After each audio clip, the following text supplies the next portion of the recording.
plan is planning to fail. Senai ingin menegaskan bahawa tidak wajar pesakit dijadikan bahan ujian kepada sistem yang belum lengkap. Yang berhormat Dato' Speaker, Senai ingin menyentuh mengenai isu Smart Queue System atau SQS yang telah dilaksanakan di Hospital Sultanah Aminah Johor Bahru HSAJB sejak bulan Julai tahun ini. Sistem ini bertujuan mendigitalkan proses pendaftaran dan mengurangkan masa menunggu pesakit.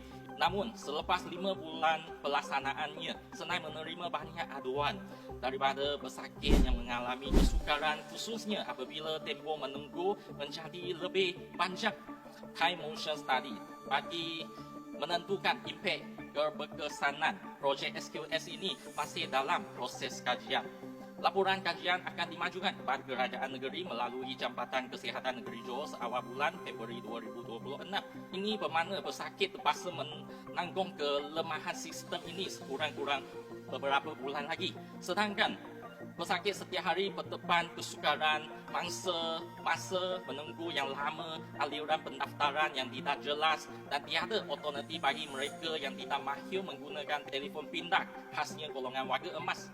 Ini membuktikan pelaksanaan sistem ini dilakukan terlalu tergesa-gesa dan tanpa penyelarasan dan berancangan yang menyeluruh.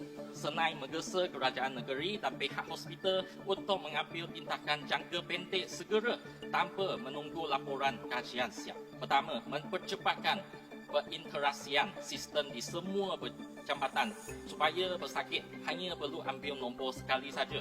Kedua, menyediakan sukarelawan atau petugas khas untuk membantu warga emas dan mereka yang tidak mahir menggunakan aplikasi digital. Ketiga, mempertingkatkan pemantauan serta hebahan supaya pesakit memahami aliran proses dengan lebih jelas.